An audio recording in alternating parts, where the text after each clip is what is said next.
வணக்கம். Hi students. CLAT 2024 பேப்பரோட logical reasoning solutions பார்க்க போகிறோம். இன்றைக்கி நம்ம பேசேஜ் 2 பார்க்கலாம். எப்பயும் போல் ஃபஸ்ட்டு பேசேஜ் படிச்சுக்கலாம். Students have been abuzz over how artificial intelligence tools can do their homework and programmers over how can increase the productivity or take away the jobs. Students have been abuzz over how artificial intelligence tools can do their homework and programmers over how these can increase their productivity or take away the jobs.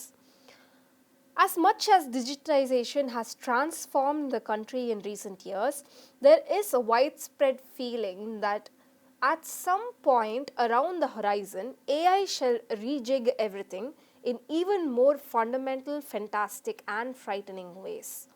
This is why deciding how the coming changes should be regulated is very important. TRAI has made a strong case for an independent statutory authority to ensure the responsible development and use of AI in the country. A global agency along similar lines shall likely be pitched at the G20 Leaders Summit, and interestingly, even American MNC Microsoft has floated a blueprint for AI governance in India. The great size and diversity of its data points make India of great interest to all developers of AI technologies. But India is only at the receiving end, nowhere close to the US and China's advances. Although lately it's becoming obvious how much state censorship is encumbering China's large language modeling, the country is still very much in game with PhDs in fields related to AI. Investments in AI chip hardware design and domestic generator models like WuDao. The scientific accomplishments of India's Chandrayaan mission have seen it become, but India is only at the receiving end, nowhere close to the US and China's advances. Although lately it's becoming obvious how much state censorship is encumbering China's large language modeling, the country is very much still in game with the PhDs in fields related to AI. Investments in AI chip hardware, design, and domestic generative models like WuDao. The scientific accomplishments of India's Chandrayaan mission have seen it being wooed for various international space collaborations. This promises spin-off technological benefits across Indian industry and also is geostrategically useful. Likewise, it is only sufficient with AI prowess that India shall really get to play at the high table of global rulemaking for AI. So, first passage புரிஞ்சுக்கலாம். Students have been abuzz.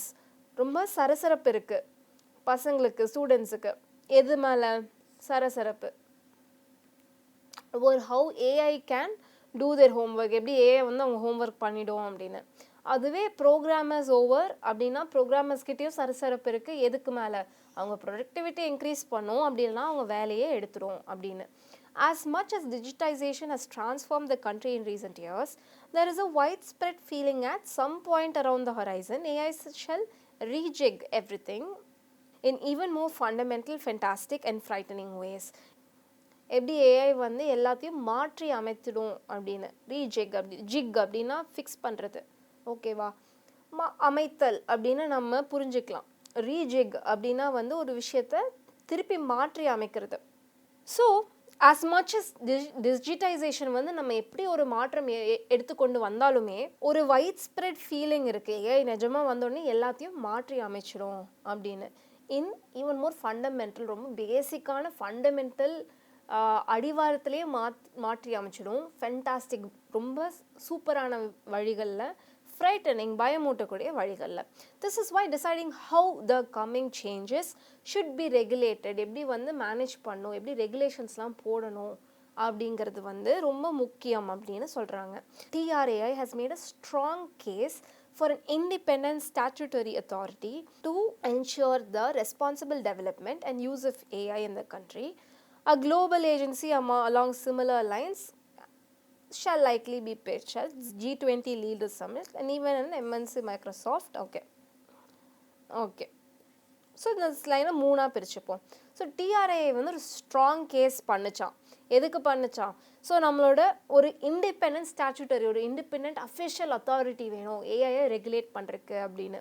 அதோடு சேர்த்து G20 சமிட்டில் வந்து இதே மாதிரி along similar lines, so இதே மாதிரி ஒரு authority, regulatory authority பாடி வேணும் அப்படின்னு G20 சமிட்டில் சொல்லலாம், ஷல் லைக்லி சொல்கிறதுக்கு வாய்ப்பு இருக்குது அப்படின்னு. அதோடு சேர்த்து மைக்ரோசாஃப்ட் அப்படிங்கிற எம்என்சி மல்டிநேஷ்னல் கம்பெனியுமே வந்து ஒரு ஃப்ளோட்டட் அப்படின்னா இங்கே வந்து ஓப்பன் பண்ணியிருக்காங்க, ஒரு சஜஷன் கொடுத்துருக்காங்க, இதை வந்து நம்ம இம்ப்ளிமெண்ட் பண்ணலாம் அப்படின்னு. Blue print for AI governance in India. So வந்து மைக்ரோசாஃப்ட் ஒரு அமெரிக்கன் எம்என்சி வந்து கொடுத்துருக்காங்க ஒரு ப்ளூ பிரிண்ட், இந்த மாதிரி நீங்கள் ஏஐ இந்தியாவில் வந்து கவர்ன் பண்ணலாம், ரெகுலேட் பண்ணலாம் அப்படின்னு. The great size and diversity of its data points make India of great interest to all developers of AI technology. So AI அப்படின்னு சொல்லியிருப்பாங்க, மெஷின் லேர்னிங் சொல்லியிருப்பாங்க, நீங்கள் கேள்விப்பட்டிருப்பீங்க. பட் அதை எப்படி ஃபங்க்ஷன் ஆகுது, எப்படி வந்து பேசிக் லெவலில் இயங்குது அப்படின்னு பார்த்தீங்கன்னா, நிறைய டேட்டா பாயிண்ட்ஸை வந்து அதை சாப்பிட்டுட்டு அதில் தான் வந்து அது ப்ரொடியூஸ் பண்ணும், அவுட்புட் கொடுக்கும். ஓகேவா? ஸோ இந்தியா வந்து பயங்கர populous country, almost the most populous country of the world and டென்ஸும் கூட. ஸோ நம்மளுக்கு இருக்க data points, so size and diversity, size மட்டும் பெருசு கிடையாது, வேரியேஷனும் அதிகம், different ethnicities, cultures, age groups அந்த மாதிரி. So size inclusive of diversity வந்து ரொம்ப இம்பார்ட்டண்ட், ஏஐ வந்து நல்லா வளர்றதுக்கு, நல்லா அவுட்புட் கொடுக்குறதுக்குங்கிறதுனால. ஸோ இந்தியா வந்து ஒரு கிரேட் இன்ட்ரெஸ்ட்டாக இருக்குது, ஒரு பெரிய இன்ட்ரெஸ்ட்டாக இருக்குது ஏஐ டெவலப் பண்ணுறவங்க எல்லாத்துக்கிட்டையும். ஆனால் India is only at there receiving and nova closes to the US and China's advances. So India வந்து ரிசீவிங் எண்டில் தான் இருக்குது. ஸோ அங்கேருந்து உருவான விஷயம் இங்கே ட்ரெயின் ஆகிறதுக்கு ரிசீவிங் எண்டில் தான் இருக்குது அப்படின்னு சொல்கிறாங்க. இது வந்து எந்த வகையிலையும் க்ளோஸ் கிடையாது, எதுக்கும் சைனாவுக்கும் யூஎஸ்ஏக்கும் அப்படின்னு சொல்கிறாங்க. although lately, ஆனால் இப்போல்லாம் சில சமயமாகவே it's becoming obvious how much state censorship is encumbering China's. Encumbering அப்படின்னா ஒரு மாதிரி தடையாக இருக்குது. Large language modelling, okay.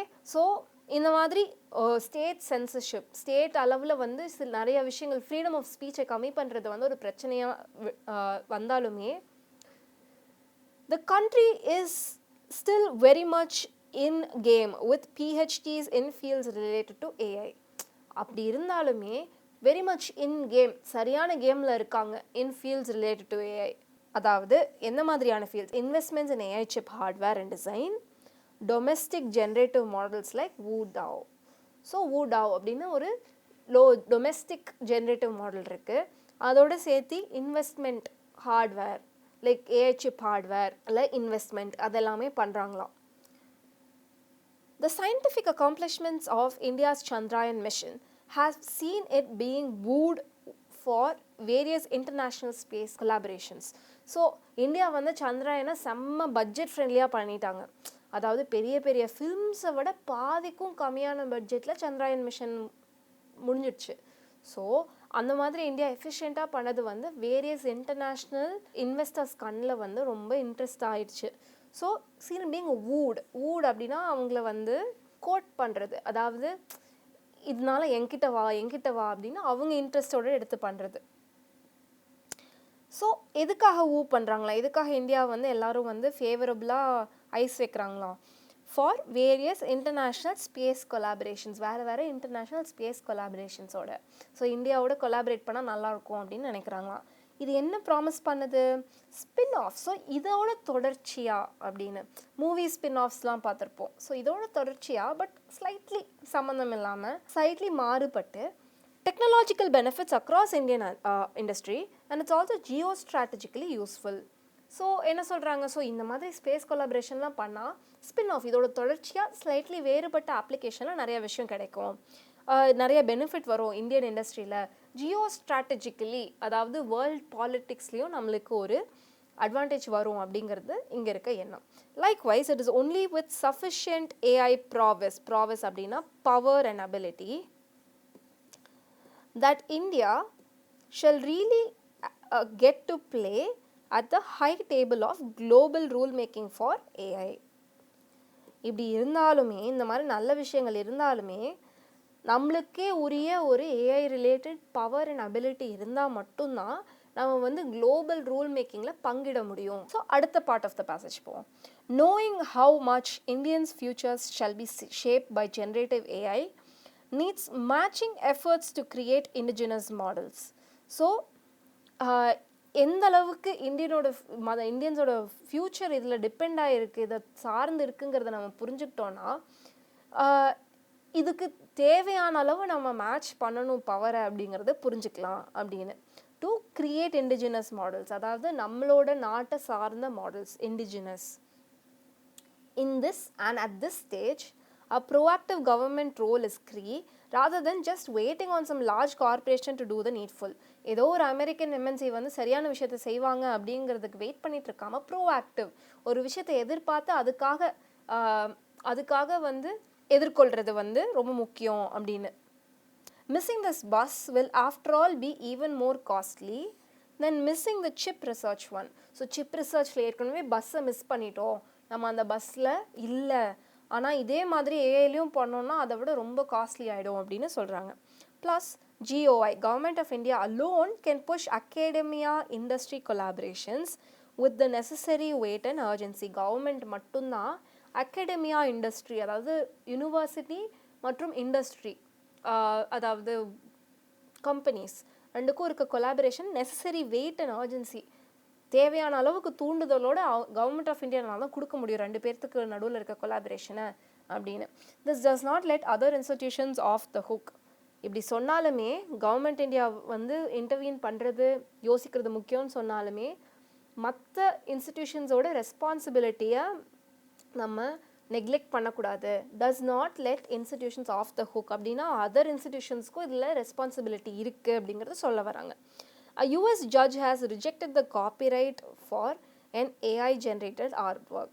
So AI generated artworkக்கான காப்பிரைட்டை ஒரு US ஜட்ஜ் வந்து reject பண்ணிட்டாராம்.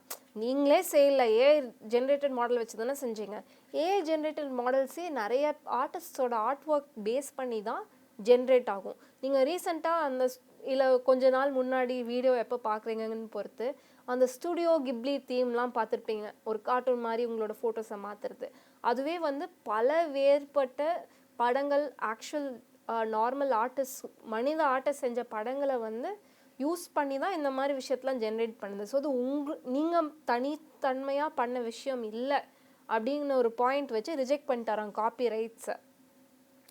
Indian courts should start engaging with broader issue of non-human agency rather than wait for precedents to be set elsewhere. So எதோட வந்து ஈடுபட ஆரம்பிக்கணுமா Indian government? broader issue of non-human agency. So ஒரு மனிதன் இல்லாமல் ஒரு மனிதத்தன்மை agency உள்ள ஒரு பொருளோட இஷ்யூவை எப்படி கண்டென்ட் பண்ணுறது, எப்படி நம்ம டீல் பண்ணுறது அப்படிங்கிறத வந்து கவர்மெண்ட் வந்து பார்க்க ஆரம்பிக்கணும், எதிர்கொள்ள ஆரம்பிக்கணும், ஈடுபட ஆரம்பிக்கணும். எது ராதர் தேன் அப்படின்னா பண்ண ஆரம்பிக்கணும். சும்மா வெயிட் பண்ணிகிட்டே இருக்கக்கூடாது. Waiting for precedents to be set elsewhere. எங்கேயோ நடந்த ஒரு விஷயத்துக்கு எப்படி டீல் பண்ணாங்கன்னு பார்த்துட்டு அதுவே நம்ம காப்பி பண்ணக்கூடாது, இப்போவே இருந்தே நம்ம சொல்யூஷன் செய்ய ஆரம்பிக்கணும் அப்படின்னு கன்டினியூ பண்ணுறாரு. Indian schools need to think beyond. So இங்கே ஸ்கூல்ஸ் அப்படின்னா வந்து பள்ளிக்கூடம் கிடையாது, இங்கே வந்து ஸ்கூல்ஸ் ஆஃப் தாட்.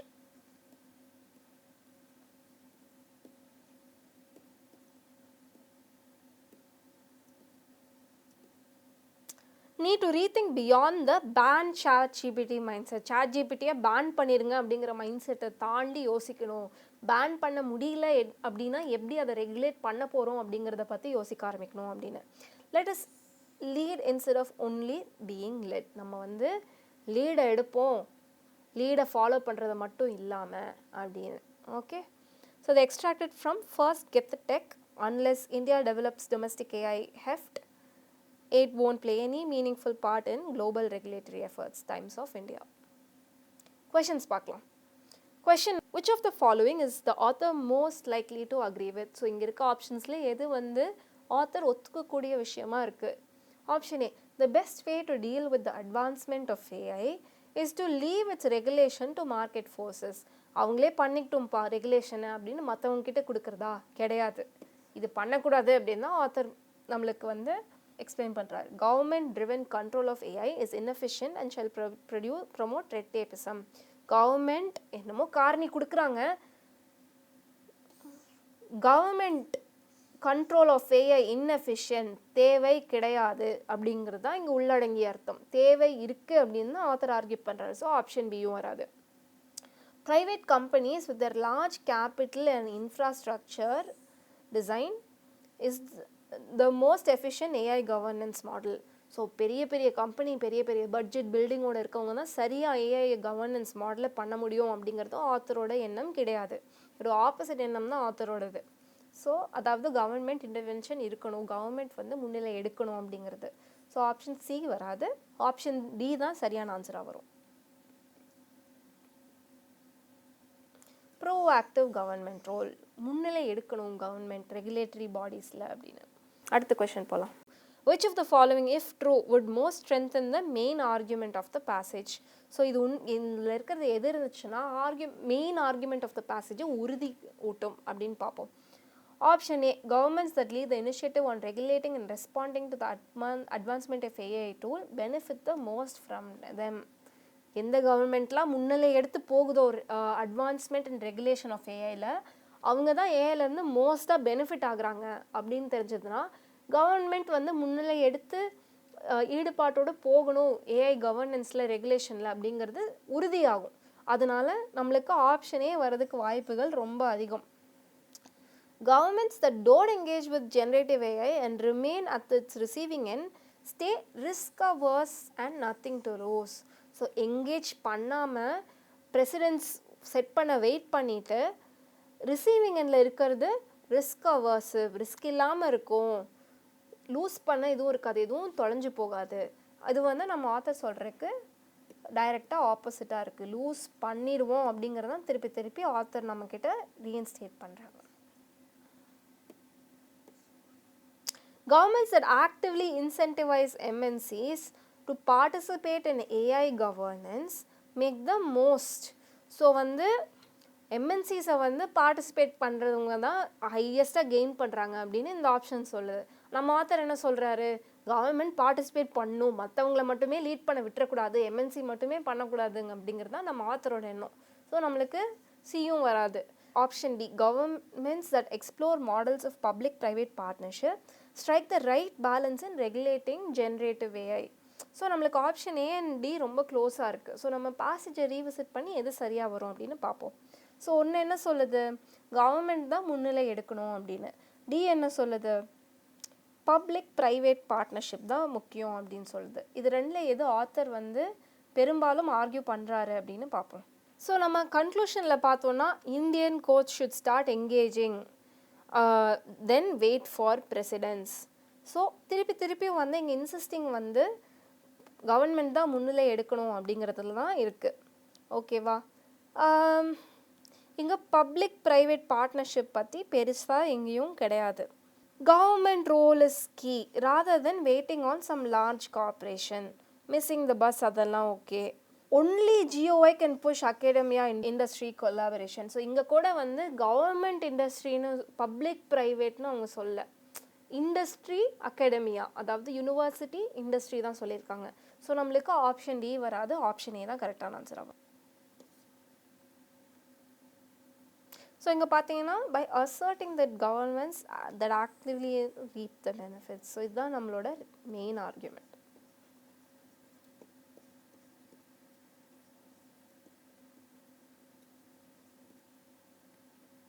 அடுத்த கொஸ்டின் போகலாம். Based on only the author's statement that Indian courts should, இது வந்து நம்ம ஆத்தரோட ஸ்டேட்மெண்ட் பேராகிராஃப்லேருந்து எடுத்திருக்காங்க. Indian courts should start engaging with the broader issue of non human agency rather than wait for precedents to be set elsewhere. So இந்த ஸ்டேட்மெண்ட்டை மனசில் வச்சுட்டு எது வந்து ஆத்தர் அக்ரி பண்ணக்கூடிய ஒத்துக்கக்கூடிய விஷயமா இருக்குது அப்படின்னு. Option A, courts should take the initiative by being innovative and laying down rules where no precedents exist அப்படின்னு. கவர்மெண்ட்ஸ் முன்னிலை எடுக்கணும், மற்ற ஏதோ ஒரு சுச்சுவேஷனில் ப்ரெசிடென்ட்ஸ் வரணும் அப்படின்னு வெயிட் பண்ணக்கூடாது. ஓகே, பை பீயிங் இன்னோவேட்டிவ், இது first. Court should wait for precedents இந்த meantime refrain from engaging கிடையாது, அப்படியே ஆப்போசிட். ஸோ ஆப்ஷன் பி வராது. Option C, courts should stop relying on precedents and decide cases on the basis of judicial wisdom. பிரசிடென்ட்ஸே பயன்படுத்தக்கூடாதுங்கிறது நம்மளோட ஆத்தரோட எண்ணம் கிடையாது. பிரசிடென்ட்ஸ்க்காக வெயிட் பண்ணக்கூடாது அப்படிங்கிறது நம்ம ஆத்தரோட எண்ணம். நம்மளுக்கு சி வராது. Presidents are the best possible safeguard against arbitrary decision making. So presidents வந்து ரொம்ப முக்கியம். ஆர்பிட்ரரி சம்மந்தமே இல்லாமல் ஏதோ இது பண்ணுறதுக்கு முன்னாடி நடந்த விஷயங்களை ஒரு பிரசிடெண்ட்டாக வச்சு நம்ம டெசிஷன் பண்ணுறது வந்து முக்கியம். அகைன் சரியாகவும் இருக்கலாம், பட் நம்மளோட இதுக்கு ரெலவெண்ட்டாக கிடையாது. ஸோ நம்மளுக்கு ஆப்ஷன் ஏ தான் சரியான ஆன்சராக வரும். Advocates for Indian courts to address the challenges proactively, முதன்மை எடுத்து, rather than waiting for global precedents. அடுத்த question போலாம். If the information in the passage above is correct, which of the following must necessarily be true? passageல இருக்க information உண்மையாக இருந்தால் இங்கே இருக்க எந்த ஆப்ஷன் கண்டிப்பாக உண்மையாக இருக்கணும்? Option A, AI regulation is the responsibility of the legislature alone. Government மட்டும்தான் பண்ணணும் கிடையாது. This does not let other organizations off the hook. மற்ற ஆர்கனைசேஷனோட ரெஸ்பான்சிபிலிட்டி இது கழிக்கிறது கிடையாது அப்படின்னு சொல்லியிருக்காங்க இல்லையா? ஸோ இது நம்மளுக்கு கண்டிப்பாக வராது. AI regulation is the responsibility of the courts and can't be addressed through standalone statutory rules. இதுவும் நம்மளோட ஆர்குமெண்ட் கிடையாது. ஸ்டாண்டலோன் ஸ்டாட்டுட்டரி ரூல்ஸும் தேவை அப்படிங்கிறது தான் ஆத்தரோட ஆர்குமெண்ட்ஸில் ஒன்று. ஸோ இதுவும் வராது. AI regulation is a collaborative effort involving all the institutions of the state. So எல்லா இன்ஸ்டிடியூஷன் ஆஃப் த ஸ்டேட்டுமே கொலாபரேட்டிவாக பண்ண வேண்டிய ஒரு விஷயம். ஸோ ஏன்னா AI வந்து எல்லா விஷயங்களையுமே அஃபெக்ட் பண்ணுறது, அதனால் ஸோ இது வர வாய்ப்புகள் அதிகம். AI regulation is the domain of private industry. கவர்மெண்ட்டே உள்ளே போகக்கூடாதுங்க, இது வந்து ப்ரைவேட் இண்டஸ்ட்ரியோட டொமைன் அப்படிங்கிறதும் நம்ம ஆத்தரோட ஆர்குமெண்ட் கிடையாது. ஸோ நம்மளுக்கு ஆப்ஷன் சி தான் சரியான ஆன்சராக வரும். AI regulation requires a collaborative approach, not only the government but also academia, industry and the judiciary. So இதுதான் நம்மளுக்கு பேசேஜில் நோட் பண்ண விஷயங்கள். அடுத்த கொஷின் போகலாம். Based on the author's argument, which of the following will result in a weakening rather than strengthening India's position at the forefront of generative AI? So இந்தியாவோட position, முன்னிலை ஆன position of generative AI வந்து எது வலு ஊட்டலை, எது வந்து weekend பண்ணுது அப்படின்னு பார்ப்போம். Option A, investing in indigenous AI chip hardware design and generative models. So இது வந்து ஸ்ட்ரென்தன் பண்ணும். நம்ம நாட்டிலே AI chip hardware design generative மாடல்லாம் பண்ணணும்னா நம்மளுக்கு ஹெல்ப் பண்ணும். ஸோ நம்மளுக்கு ஏ வராது, ஏன்னா அது வீக்கெண்ட் பண்ணலை. Exploring spin-off technological benefits with other scientific advancements like Chandrayaan mission. Again, so spin-off technologies நம்மளுக்கு தேவை, தொடர்ச்சி டெக்னாலஜிஸும் தேவை. ஒரு விஷயத்தில் பயன்படுத்தணும்னா இன்னொரு இடத்துலையும் பயன்படுறது ரொம்ப நல்ல விஷயம்தான். ஸோ இது நம்மளுக்கு வீக்கெண்ட் பண்ணலை. Option C, introducing generative models like Woodau which have demonstrated success in other jurisdiction. So Woodau மாதிரி ஏற்கனவே இன்னொரு இடத்துல வந்து சக்ஸஸ் டெமான்ஸ்ட்ரேட் பண்ண விஷயத்தை இங்கேயும் இன்ட்ரடியூஸ் பண்ணுறது. அப்படி நம்ம பண்ணினோம் அப்படின்னா நம்மளுக்கு இருக்க பவர் போயிடும். கரெக்டாக? ஸோ நம்ம சைனீஸ் டெக்னாலஜி எங்கே இம்ப்ளிமெண்ட் பண்ணோம் அப்படின்னா அவங்களுக்கு எவ்வளோ பவர் இருக்கும், அந்த ஸ்பெஷலி ஏஐ டெக்னாலஜி. அவங்க எந்த டேட்டா எடுப்பாங்க, எதை வந்து எப்படி மலிஷியஸாக யூஸ் பண்ணுவாங்கன்னே நம்மளுக்கு தெரியாது. ஸோ இது டெஃபினட்டாக நம்மளுக்கு தீங்கு விளைவிக்கக்கூடிய ஒரு விஷயம். ஸோ இது வந்து டெஃபினட்டாக நம்மளுக்கு ஒரு வீக்கனிங் விஷயமா இருக்கும். எதுக்கு நம்ம ஆப்ஷன் டியும் பார்த்துப்போம். Locally developing technologies such as indigenous AI models. So indigenous AI models நம்மளே செஞ்சிட்டோம், நம்மளே லோக்கலாக டெவலப் பண்ணோம் அப்படின்னா நம்மளுக்கு கண்டிப்பாக ஸ்ட்ரென்தனாக இருக்கும், ஸ்ட்ரென்தனிங்காக இருக்கும் ஆர்குமெண்ட்டுக்கு. ஸோ ஆப்ஷன் டியும் வராது. Woodau does not contribute. Okay, திருப்பி இன்னொன்று என்னென்னு பார்த்தீங்கன்னா, author stresses the importance of indigenous development, make in India அந்த மாதிரி. ஓகே, அடுத்த கொஷின் போகலாம். The author states that missing this bus will after all be even more costly than missing the chip research one. For this statement to be true, which of the following statements about chip research must the author most likely agree? So, இந்த ஸ்டேட்மெண்ட்டுக்கு என்ன assumption அப்படின்னு கேட்குறாங்க. அதான் வளவலன்னு கேட்டிருக்காங்க.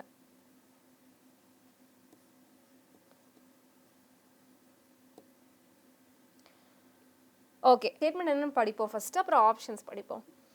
Missing this bus will after all be even more costly than missing the chip research one.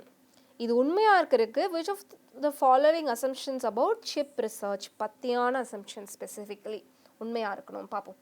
India lead chip research from its frontiers கிடையாது, miss the bus அப்படின்னு சொல்கிறாங்க. So நம்ம விட்டுட்டோம் அந்த பஸ்ஸை. India was right to leave regulation of chip industry and research to manufacturers. வேறு யாருக்கோ எம்என்சிஸ்க்கோ வேறு யாருக்கோ விட்டது சரி கிடையாது, பஸ்ஸை மிஸ் பண்ணிட்டோம், ரொம்ப தப்பான விஷயம் அப்படிங்கிற மாதிரி சொல்லியிருக்காரு. India should have proactively played a role in responding to new research in பண்ணியிருக்கணும் அப்படிங்கிறது வேற, நடந்துருச்சு அப்படிங்கிறது வேற. should have பண்ணியிருக்கணும் ப்ரோஆக்டிவா அப்படின்னு சொல்கிறாங்க. டி பார்ப்போம். The failure to respond to new developments in chip technology was a bigger loss than the potential failure of to regulate generative AI கிடையாது. Missing this bus, அதாவது AI bus proves to be more costly than missing the chip research one. ஓகேவா?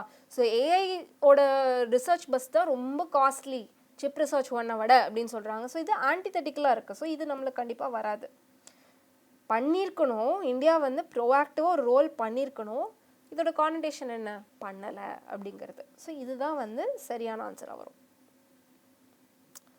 uses the analogy of missing the chip research opportunity to emphasize proactive steps. நம்ம பண்ணலை, proactive step எடுக்கலை, அதனால இதை emphasize பண்ணுறோம், இந்த தடவை எடுத்துடணும் அப்படிங்கிறதுக்காக. Thank you students. இதோட நம்மளுக்கு பேசேஜ் 2ஓட சொல்யூஷன்ஸ் முடிஞ்சுது. அடுத்த எபிசோடில் நம்ம பேசேஜ் இண்டிபெண்ட் கொஷின் ஒன்று பார்க்க போகிறோம். தேங்க்யூ.